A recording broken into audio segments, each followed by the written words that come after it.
Access Tech Live. We look back at 2023 in tech with Kelly McDonald. Be My Eyes embraces friends and family. And looking ahead to CES. This is Access Tech Live with Stephen Scott and Marc Aflalo. The latest in tech and accessibility every week. Follow us and get involved now at Access Tech Live.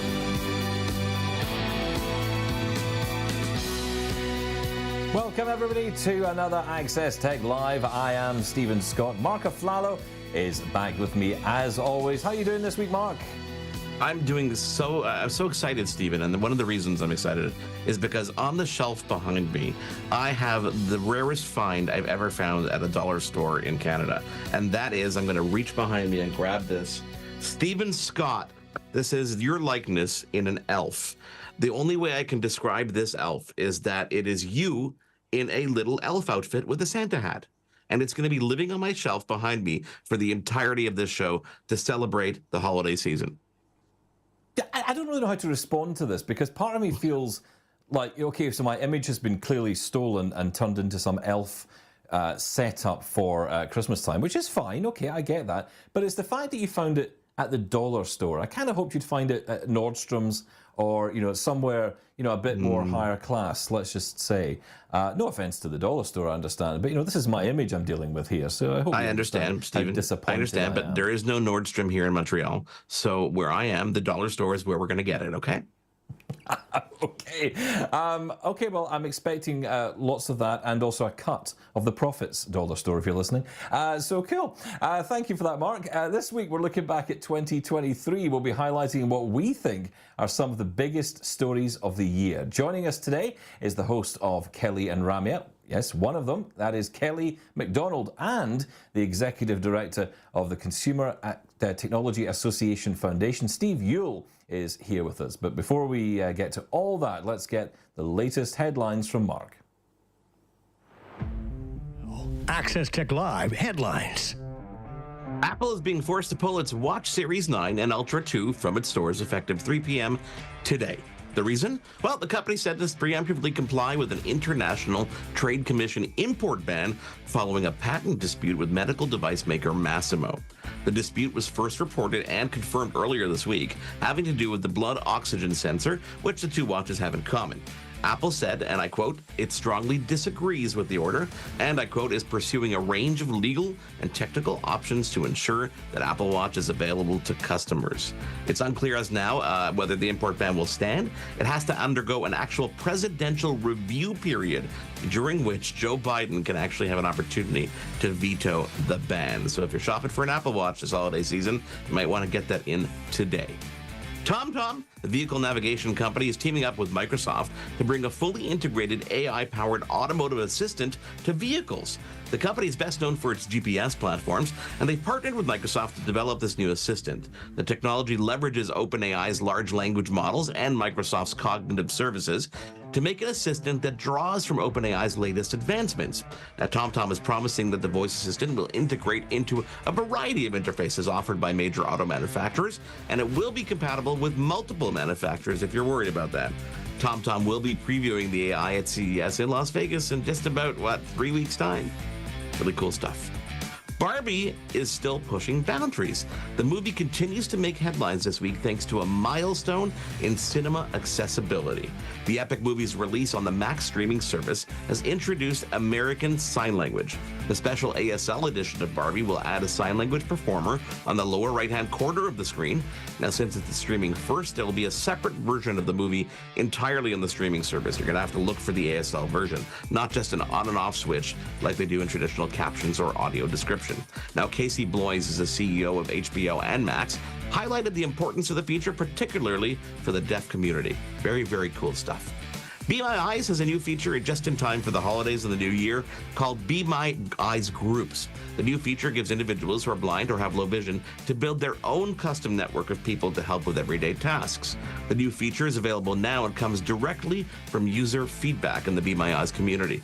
The feature lets you press a new Be My Eyes Groups button, which will connect you with the first available person in your own group with up to 20 people that can actually be in that group. You may just want to let them know ahead of time.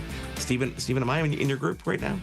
I hope not. No one's in my group yet. I have very few friends. That's the only problem. You need friends to do this, but it's also about family as well, and it really is a great way, and actually quite an ingenious way to do this, because one of the things I love about Be My Eyes isn't just the ideas that they come up with, it's the integration of it as well. So in this particular case, you have the family and friends option, and what it allows you to do is, say for example you had 20 people in that group, when you make a call, all their devices will ring, and it's whoever answers takes the call, right? Which is exactly how Be My Eyes works. So no longer do you have that situation where you want to get assistance from a friend or a family member. You know, it's maybe something very personal, like reading a bank statement or something, and you don't necessarily want to go to a stranger. You want to go to someone you can trust. You can actually do that, and you know you'll get access to that right person, but it's not like you have to call, I'm going to call Mark, and then I'm going to call Sean, and then I'm going to call someone else. You don't have to do those individual calls. It can all happen, itself. You just make the call, and the person answers. So I've got to say, I love what Be My Eyes are doing, just in time for the holidays as well. Lots of people are going to be getting presents and cards and things that they want to open up and read. So yeah, absolutely fantastic. I'll be your friend, Stephen. You can have me. Okay, great. Well, thank you. I have one. Thank you. There's one. I kind of ride on you because you're the only one. Well, who can see? So let's go to our question of the day. And the question of the day today is, what tech or tech trends are you looking forward to most in 2024? Do we exclude AI from that? Because everybody's talking about AI. Come on, I think everybody will be talking about AI. Everybody's going to be talking about it. They have been talking about AI. I think we'll be talking a lot of AI today, but no, I think we can leave AI in the conversation, but get unique about it. Try to kind of come up with something a little bit different, and then maybe we'll talk about it later on the show. That'd be a fun part. And if you want to get involved, here's how you can do it. You can actually connect with us on all our social media platforms at Access Tech Live. You can even email us if you want to. It's feedback@accesstechlive.com, and you can get involved. Very, very cool stuff. After a quick break, Stephen, what were some of the biggest tech stories of 2023? We're going to begin our look back with our guest, Kelly McDonald, next, right here on Access Tech Live. We want to hear from you. Follow us on social media and get involved at Access Tech Live. We'll be right back.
Latest in tech and accessibility. This is Access Tech Live with Stephen Scott and Marc Aflalo. But this is how it sounded, so let's take a look. I love The Starry Night by Vincent van Gogh. It depicts the view from his asylum room at Saint Remy de Provence just before sunrise. But here's the preview of what's going to come early next year. I love The Starry Night by Vincent van Gogh. It depicts the view from his asylum room at Saint-Rémy-de-Provence just before sunrise. That's Rahid Houssad, who's Amazon's Senior Vice President and Head Scientist for Artificial Intelligence at Amazon. Welcome back to Access Tech Live. Kelly McDonald is with us, the host of Kelly and Ramia, weekday afternoons here on AMI TV. Good to have you with us for the ride this week, Kelly. Good day, guys. Nice to be here. Thanks for the invite, and the show has sounded tremendous, so congratulations to you. Well, that is very kind. I think this is my highlight of 2023 is this show, to be perfectly honest. But AI, of course, was the bigger story, arguably, of the year. Arguably. The biggest story in tech, of course, of 2023, and likely to be the biggest and fastest growing industry in 2024. It certainly was the case in 23 as well. Kelly, we chose that clip there from Amazon because Mark and I are sure you're really looking forward to what's coming up on Echo devices from Amazon. You know, what I really love about all of this, and again, some people would say it's scary, fellas, is how much like human beings do we want these responses to be? Do we want to forget, hey, this isn't a person, this is actually, you know, a robotic answer to an extent, maybe a human voice that we're using, yes, traditionally, and we're sampling it as we know we can do very little, and then use that voice, whether it's to read a book or be a voice assistant. But how close do we want that to be? How much do we want to forget? But there's nothing like having that realism. And as somebody who's read audiobooks all my life, and had to deal with a screen reader most of my life on my computer, you look forward to that nuances, the sound, a little bit of feeling. You do worry, how much does that give you that, well, this is what they're trying to tell me. This is how I'm supposed to understand. How much of that natural direction comes. And I think we've had the conversations using AI to describe a picture. How are they learning to describe it? I mean, when I was a kid, I had my dad read a book to me. He'd be very quick to say, oh man, this is a whole half page here of description. I'll just skip this. No, Dad, I want to hear it. And I liked hearing the description. However, it would be written in a certain way.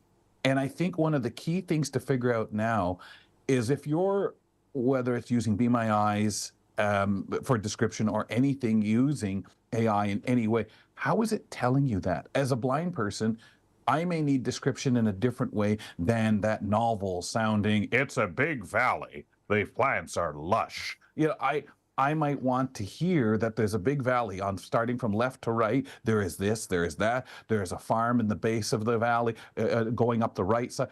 That is, I'm anxious to see how AI can be changed like that to make those differences depending on the consumer. Well, I think, Kelly, that this is where, you know, the benefits of AI kind of fall into place here. At least the customizability of it. To be able to say, I'm Kelly McDonald, this is how I want things done for me. I'm Marc Aflalo, this is how I want things done to me. Whether it's a natural sounding voice, a robotic sounding voice, the way in which audio description is, the speed of the language, we've been able to customize these things till now. So I guess the question at the end of the day is, will we be able to still customize those things, and to what degree when it comes to these new digital personal assistants, right? Yes.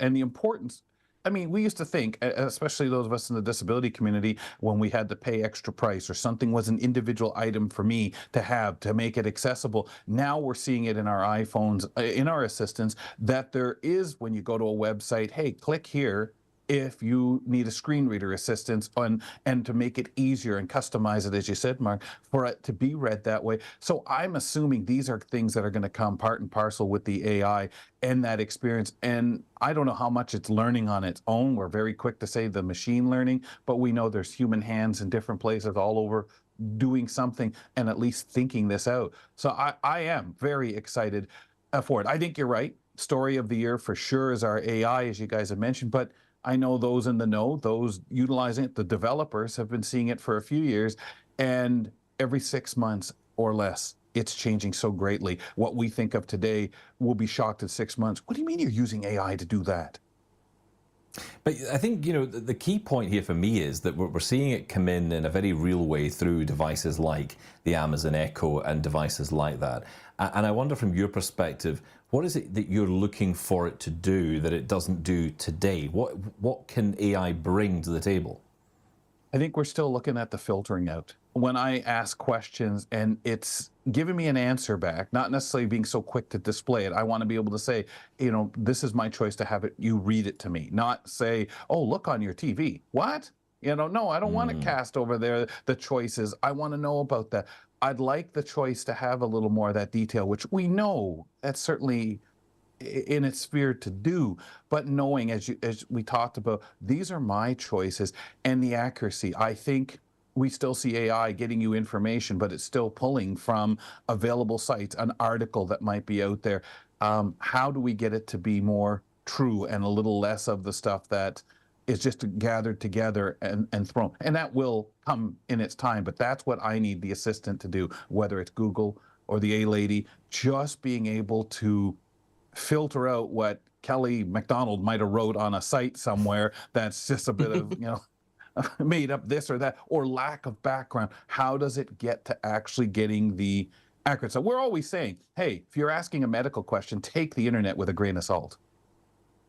Yeah, so, you know, what you're saying, Kelly, here is that you want it to act like a real human assistant, which is you want it to learn about you, you want it to learn how you want things, and you want it to deliver stuff in that context, and you want to also be able to rely on it. So I think that's the biggest key that we're worrying about right now when it comes to AI across the board is how reliable is the source of information? Whether it's looking on the internet to find it, it's looking into encyclopedia, or a human is giving it. Even if it's going off and getting its own information, is it being set on the correct path or not? That's something we have yet to determine. And I don't want to say, is it realistic to expect it to be there? Or is it realistic to expect Google to have a staff of people that are filling up the repository with information, just in case somebody might want to know about this? How do you then define that without the AI assistance, which, you know, again, as time goes on, you curtail it that way, and it will do and say, no, that's not really an accurate source. We know that from experience. Let's go elsewhere. These are the things that I am excited to see. And you do feel already that Google, it kind of does learn in its own way wherever that AI is being applied, that because I'm sure there's plenty of places it's applied we have no real idea. And obviously if someone told us, we'd say, well, of course, yeah, it makes sense. You said something interesting there, which is you're talking about Google, and Google, let's not forget, Google has the largest repository of search data in the world. I mean, they've been doing this longer than anybody else. So they are definitely have a leg up on everybody else. So when we see companies like OpenAI, for example, that now when you look at the AI landscape, they're the front runner, right? There's no hiding it. They're the ones who came to the market first with their language models with ChatGPT, and they're promising some big things for the future. Here's Sam Altman from the developer conference earlier this year. And with our new text-to-speech model, you'll be able to generate incredibly natural sounding audio from text in the API with 6 preset voices to choose from. I'll play an example. Did you know that Alexander Graham Bell, the eminent inventor, was enchanted by the world of sounds? His ingenious mind led to the creation of the graphophone, which etched sounds onto wax, making voices whisper through time. This is much more natural than anything else we've heard out there. Voice can make apps more natural to interact with and more accessible. So what's happening here, Kelly, obviously, is everybody's focusing on making that identity of AI be more personable and more more interactive, which may or may not be the actual right direction. Like, should they be focusing on the data in itself? But then you look, for example, at companies like Be My Eyes that are really just taking the utility approach, right? It's AI utility. Take it, do what you need to do, and then be done with it. Do we even need more? Well, and I just want to say that when I think about doing searches, looking for stuff, we're still grabbing it off of the Wikipedias and that out there that we're saying, well, that's just populated by someone. It's not necessarily. But when we go to a voice, years back, I would have killed for my Jaws to sound more human. My audiobooks, if I was given the option now, hey, would you like a voice like we just heard reading your audiobook to you? Or is it important to keep those narrators working? It's always important to keep people working, but the consumer says, yeah, but if you're going to use that voice, and instead of 10,000 audiobooks being available, I can have 1 million at my disposal. I'll never read the 1 million, but I could have if you use that technology. And that's a hard argument. It is, and it's actually interesting you bring that up, because it's the same conversation we've been having over on Double Tap for a long time. You know, people are resistant to the change here because they say, well, you know, what happens to narrators? What happens to that human element? But as we've just heard in that demonstration from Sam Altman at the OpenAI conference earlier this year, the personality is starting to come through. And there are examples where, you know, it is becoming easier and sometimes even unnoticeable to recognize the difference. We're seeing this in audio description as well. We're seeing how audio description is moving away from human narration in some cases, using AI for that. The good, the bad is difficult on that. I want to get your take, though, on Be My Eyes, because they've had quite a big year. Be My AI, of course, being their huge new feature that they brought out. I want you to just tell me your thoughts on that. And have you had a chance to play with Be My AI? I use it. I have not taken pictures and got them to describe. I have heard the results of it. We've talked about it on Kelly and Ramya. I've had people send me stuff saying, listen to this. And that brings me back to what I was saying in the way of how I would consume that description. When I hear it it sounds like it's out of a novel. It's a description that way. Is it what I would want if I walked into a room and needed to know, okay, where's the bathroom? Where's the buffet table? Where's my table? How would I want this thing to tell me that? I don't necessarily, want, in front of you is a vast room of this, that, chandeliers hang from the ceiling. Well, maybe, but I'm not going up there to find any of the chandeliers. I might want that image, but as we talked about, if it can tell me that, but I definitely love where they're going. And it's just weeks, literally weeks, if it already hasn't been. These things, people who are using it out there are shouting at the TV now saying they have refined it, and that's on its way. So AI, no doubt, obviously, probably the biggest story of this year, if not even 2022, because it really, crept into this year, no doubt. And I'm excited to see how this technology also makes its way onto things like smart glasses, et cetera, which is pretty cool. Kelly, stick around. We're going to take a quick break. When we come back, we can't miss our Apple quota for the week. Apple, we need to mention at least once for Stephen. And thankfully, one of their biggest product announcements in I don't know how long happened this past year. So, Kelly, stick around. When we come back, we're going to talk all about Apple's Vision Pro headset and, of course, gaming. This is Access Tech Live.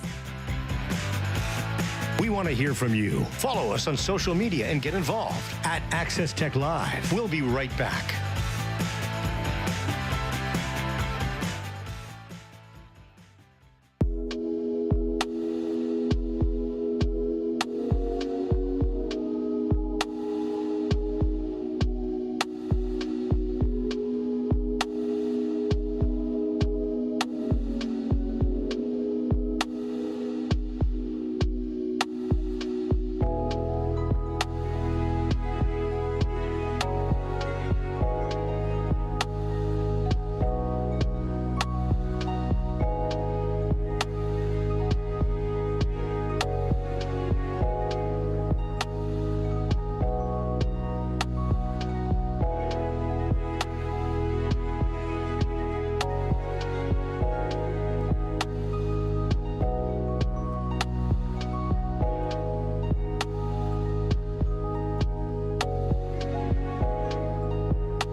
Latest in tech and accessibility. This is Access Tech Live with Stephen Scott and Marc Aflalo.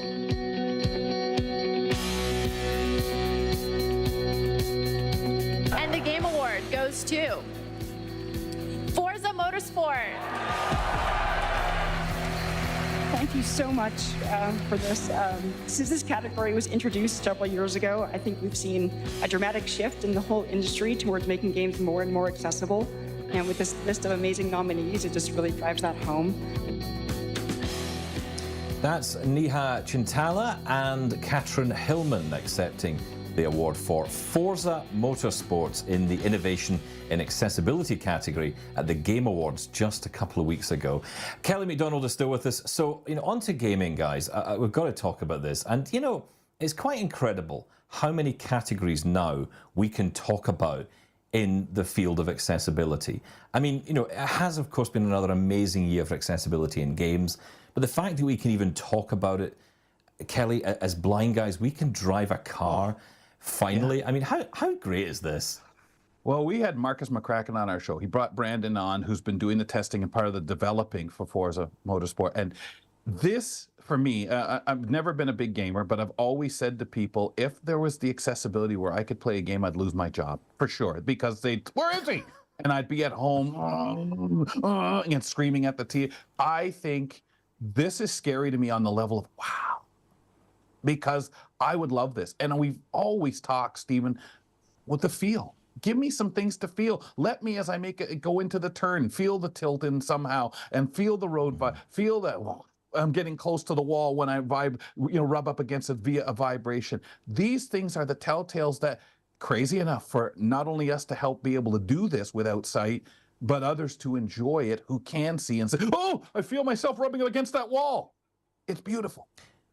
Do you know what's incredible about this game? I've been learning a little bit about it by talking to some of the players. I'm like you, I'm not a big gamer either, and I realize a lot of that is because of the inaccessibility of games up until now. So we haven't been going out buying PlayStations and Xboxes because what would be the point, right? But this game has got so much customization in it that allows you to do things like hearing specific beeps and boops along the way so that you know exactly where you are on the track, you know where the cars are around you, you can drive in a straight line, you can turn, you can make those curves, you know exactly where you're going just based on audio, on vibration feedback, all of that. I mean, it's just incredible how much they've done to this game that can allow a blind guy to drive at 200 miles an hour.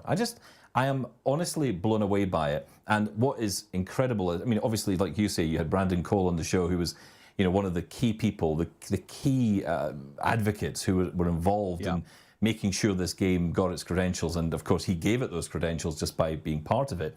But so many other blind players, totally blind players, actually playing this game and enjoying it. I mean, it does make me very tempted to get myself an Xbox, or at least try and make the argument to Mrs. Scott that I should have an Xbox in the house. Well, I think, too, it's amazing when you look at these people who have played the games without the accessibility, who have found ways. And you don't have to be a genius. You have the desire to want to do it and then be able to express that back, explain that back, make your suggestions somehow. But you also need the listening ear to say, come over and tell me more about that as we design this. What would you have done here? What would you like? Well, I can't exactly tell you how to design this into it, but I would like.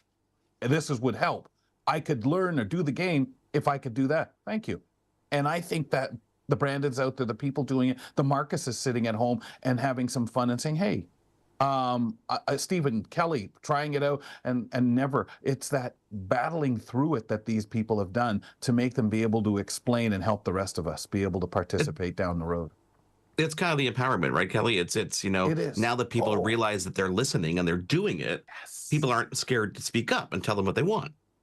Yeah, and the companies are not afraid to invest the money knowing, hey, this is another market here we've been, ignoring, have not known how to serve.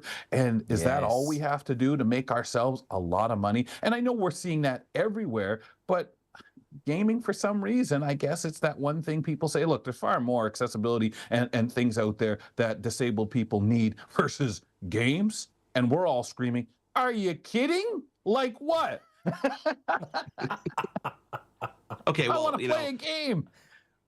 You talk about games, and a company that's not synonymous with gaming is now trying to get into gaming, which is Apple, right? So Apple's now talking all about the things they want to do in gaming. Their computers are now gaming compatible. Everything's great. And then they go out and they announce a product like Apple Vision Pro, their mixed reality headset. Here's CEO Tim Cook at that announcement earlier this year. It's already been a big day, but we do have one more thing. This is a day that's been years in the making, one that I've really been looking forward to. I believe that augmented reality is a profound technology. Blending digital content with the real world can unlock experiences like nothing we've ever seen. So today, I'm excited to announce an entirely new AR platform with a revolutionary new product. And here it is. A video plays. From the darkness, a bead of light splits into a beam, veering left and right. The points of the beam mirror each other, slowly tracing a bowed line. They draw upward along curved edges and meet in an arch, pulling a device fully out of shadow. A metal frame surrounds a curved piece of black glass. It rotates, revealing cameras behind the glass. Perforations punctuate the aluminum lower curve. Light dances over a digital crown, which turns beside a knitted mesh textile. Light races across knit ridges and shadows retreat, revealing the cushioned surface of a band. The device pulls back, revealing a headband attached to straps which connect to the optical frame. From the darkness, a user appears wearing the device around their head. A cord stretches downward from the left side. The glass front of the device changes from black to reveal the user's eyes. The user stares straight ahead, then blinks. Introducing Apple Vision Pro. Okay, so the question here, I'll start with Stephen Scott. You going to buy this? No, I'm not buying this. Why? But this is made by Apple. You have to buy it.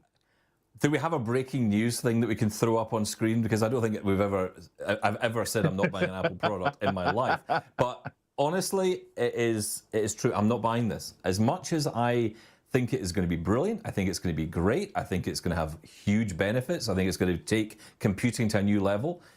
For me, I've got to see some apps on there that make it worthwhile. It's a bit like the question about buying an Xbox or a PlayStation. You know, yeah, I could go out and buy an Xbox and PlayStation. It's got accessibility built in. How many games can I buy for it? Oh, what, one? Do you know what? I'll wait. I'll hold back. So that's where I'm at.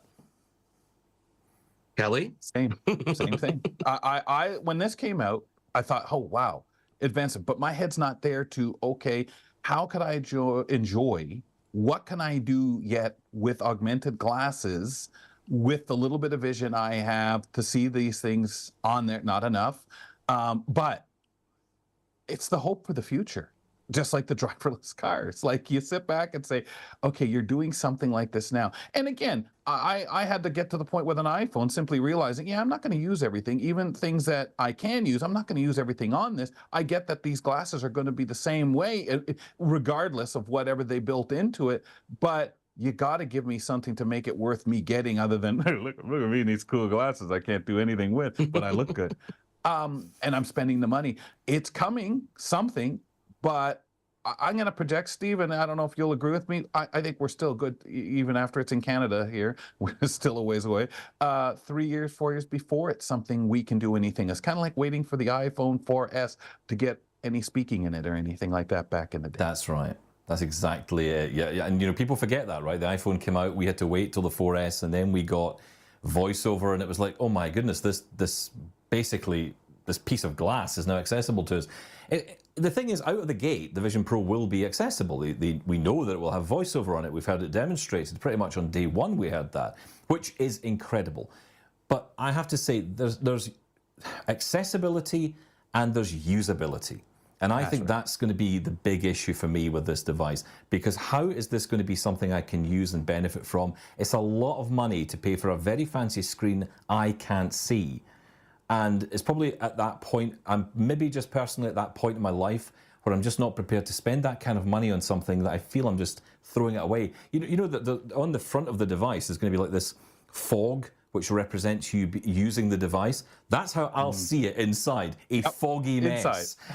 It's a lot of money to spend on a foggy mess. I know, Mark, so it's going to be like a $5,000 making a decision, though.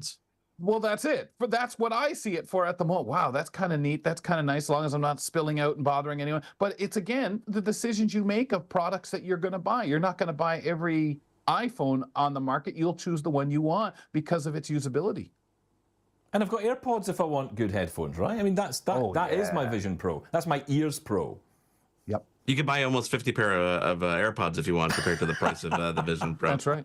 Well, we'll see. Listen, we're expecting to see this headset come to market, or at least be available sometime in the first half of 2024. What?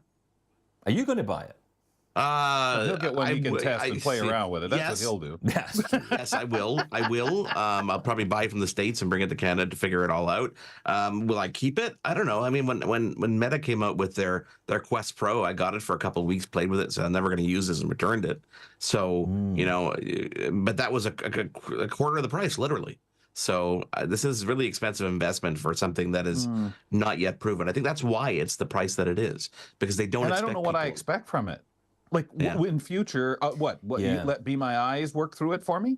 You know what I mean? Like, I don't know what I would want. I'm never going to be able to see videos. Yeah, right. Yeah, it's definitely interesting. Tricky one. There's one more story I wanted to kind of throw in here, because I know Steven's going to give me a 5-word answer to this, and I'm sure, Kelly, you're going to have the same reaction. Elon Musk, Twitter, and X. I can start if you want. It was terrible. Everything's broken. It's dead. It's fine again, and just that on loop pretty much for the entire year. It's interesting when these guys, and playing with a toy that you're just destroying. It's like that 5-year-old that plays, gets bored, and by the time you're done with it, you can't even give it to another kid because look what he's done to it. It's what's going on, and you just ask the question, why? I wish I could afford toys like him. We should just have given him the box the bird came in. That would probably be a lot easier. Been cheaper for Kelly him. McDonald, thank you so much. Thank you so much for taking the time to join us. Happy New Year. Enjoy, obviously, your show today. You got, a couple more shows before the new year. Wishing you all the best, and thank you for being with us. Yeah, thanks a lot for having me. Folks, check out our Christmas show on 2 p.m. Friday on Kelly and Rumya. And guys, the best of the season to you and all viewers. Thanks, Kelly. When we come back, the executive director of the Consumer Technology Association Foundation, his name is Steve Ewell. He joins us next as we continue our look back at 2023. This is Access Tech Live. We want to hear from you. Follow us on social media and get involved at Access Tech Live. We'll be right back.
latest in tech and accessibility. This is Access Tech Live with Stephen Scott and Marc Aflalo.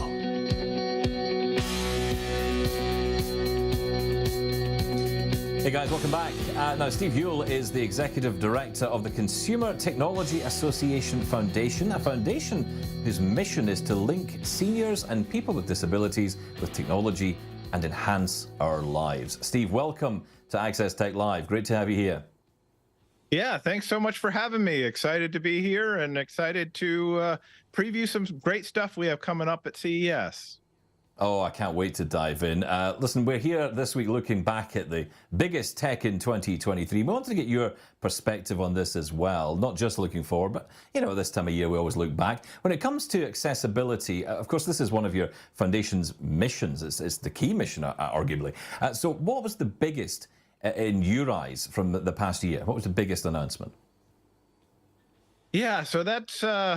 you know, obviously a hard thing to pick just one technology, certainly, but I think certainly this was the year of AI.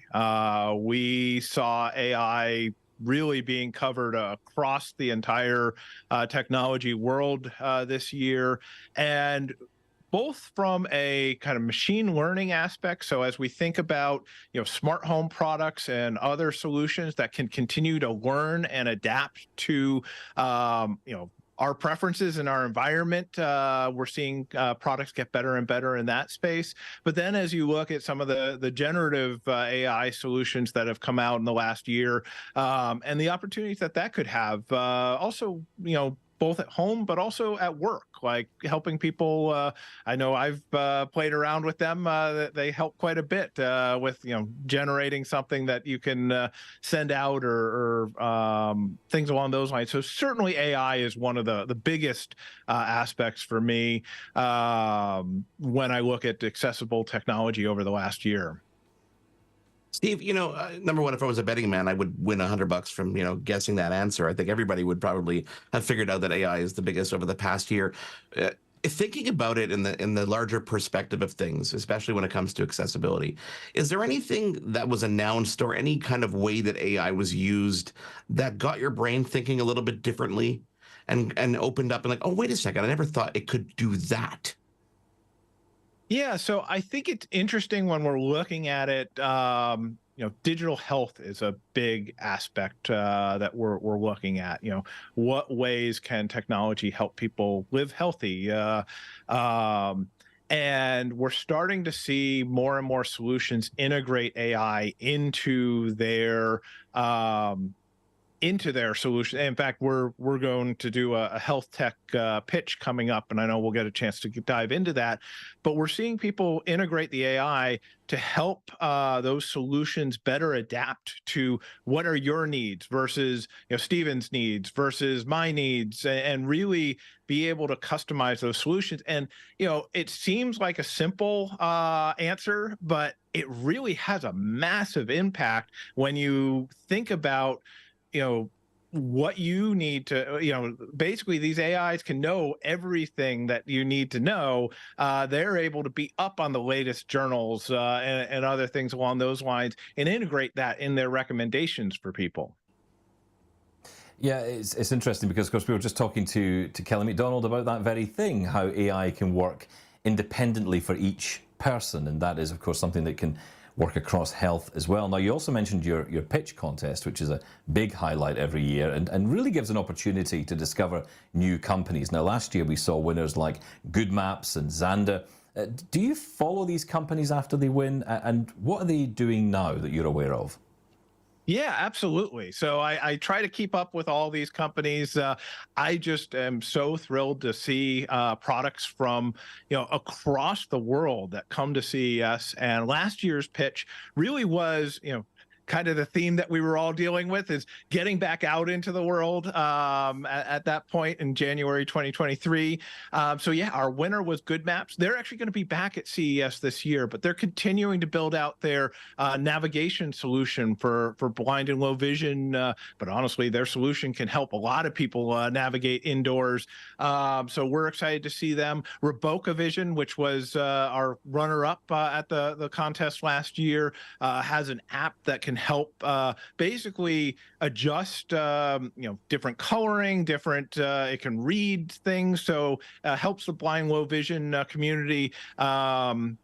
Especially because I know Rebecca, the founder of Reboca, has albinism, and typical glasses and other things along those lines actually don't correct for her vision loss. So she was looking for a solution that could address some of her individual needs. She's going to be back at CES this year and showcasing her app, and has gone on to do a number of accelerator programs, and I feel like continues to get more and more attention throughout throughout the year. And then the last one you mentioned was Xander, and they'll be actually exhibiting with AARP at CES. They were our audience choice at the pitch contest, and they've got these really incredible smart glasses that do captioning. So if you're someone who has hearing loss, being able to, as we're talking, just have right in front of my eye the opportunity to see what you all are saying, that can help with comprehension. So we're seeing them continue to build and grow as well. So yes, we absolutely stay in touch with the companies that win our pitch competitions. But honestly, I like to stay in touch with all of the companies that participate, because I don't know, I'm a little bit of a geek. I love all these types of technologies, and I want to hear. It's hard being a startup founder, so I want to hear their great successes as well as their challenges, and if there's ways we can be helpful to them. Steve, it's the calm before the storm for you. I know we're, 3 weeks away, actually less than 3 weeks away from CES 2024. We'll, of course, be there, and we'll be talking to some great company that you've had the privilege of connecting us with. What excites you personally about this CES in particular?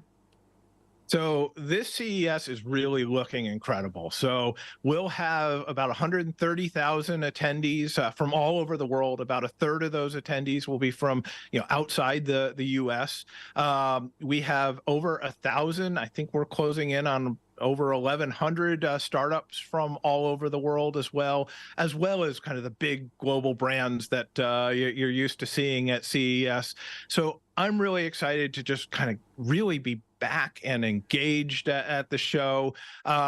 We have some great programming that we're putting together, certainly the pitch that we'll dive into in a little bit more detail, but things like we run this contest every year for startup companies that can address the needs of either older adults or people with disabilities.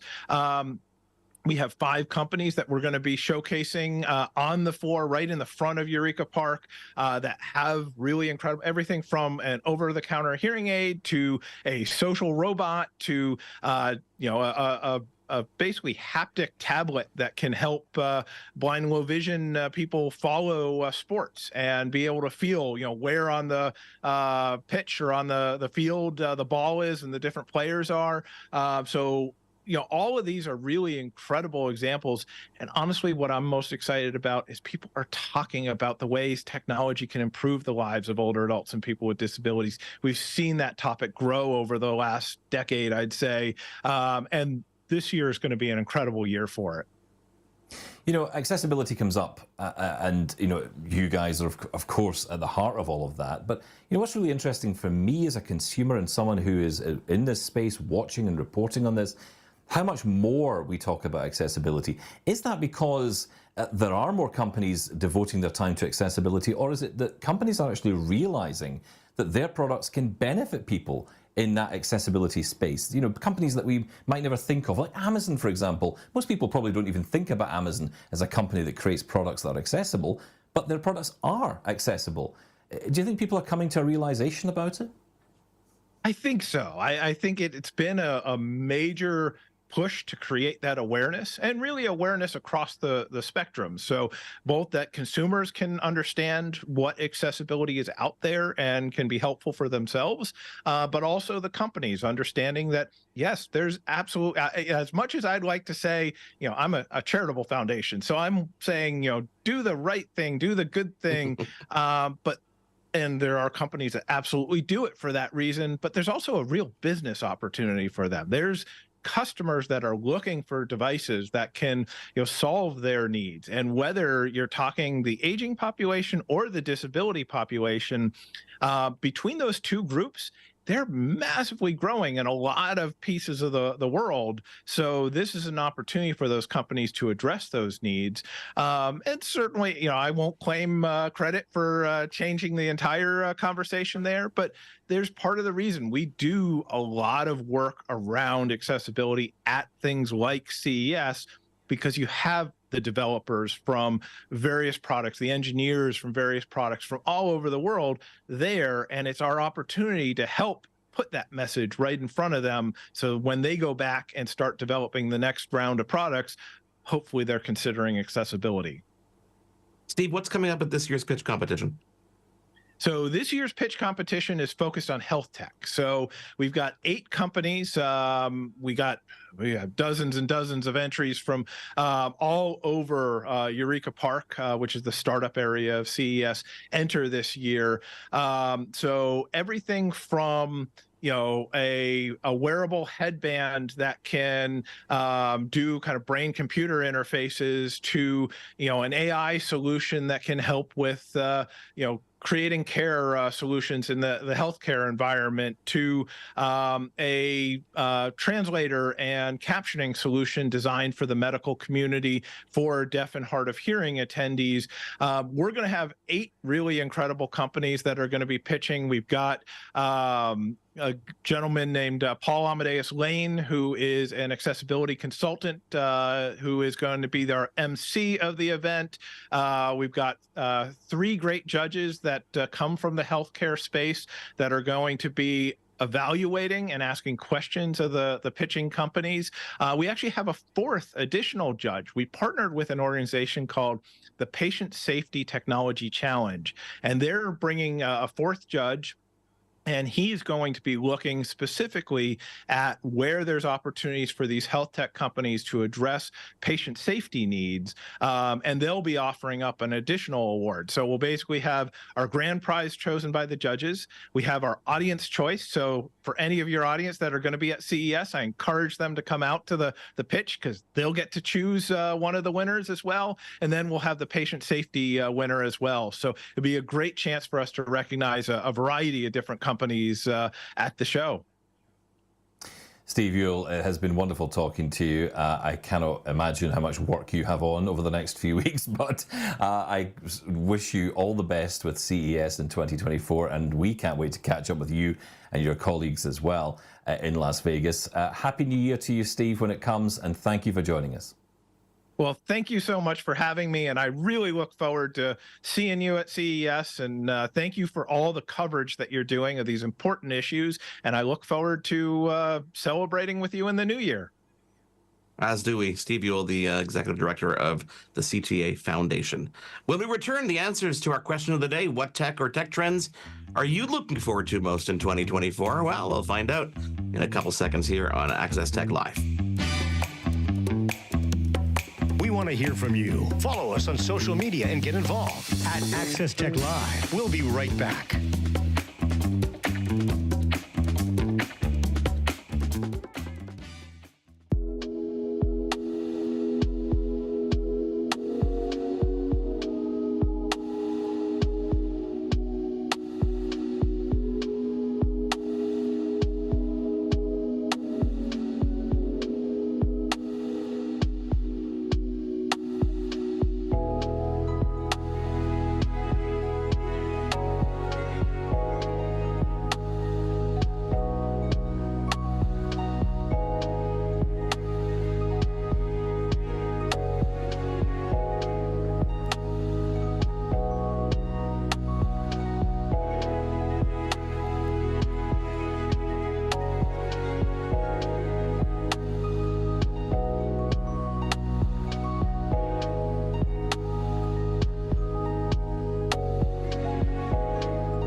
latest in tech and accessibility. This is Access Tech Live with Stephen Scott and Marc Aflalo.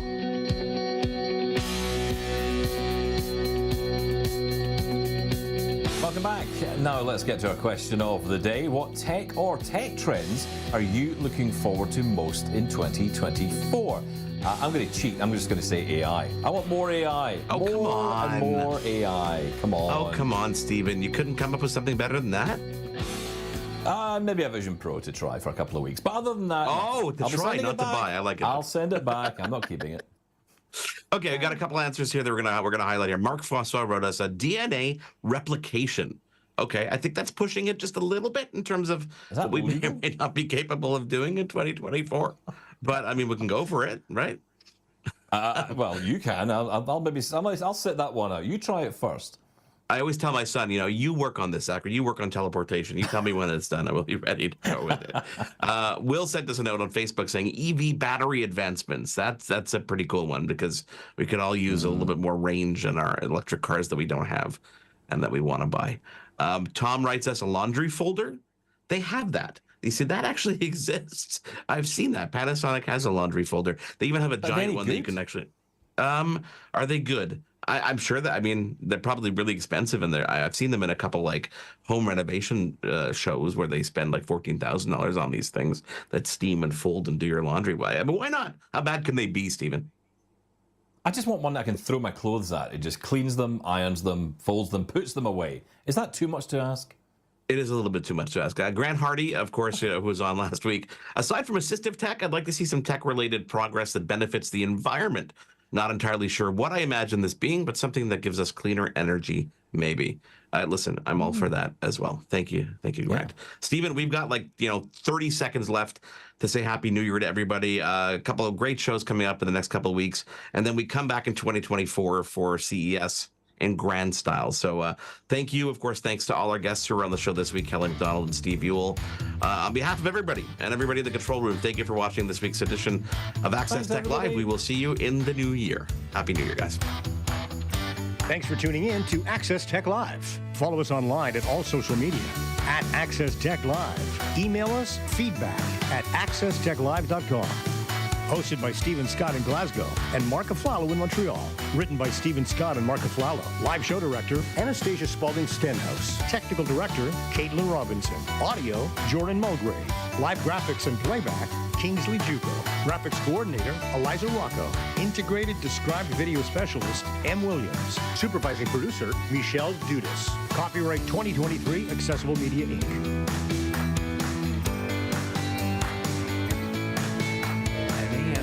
Original production.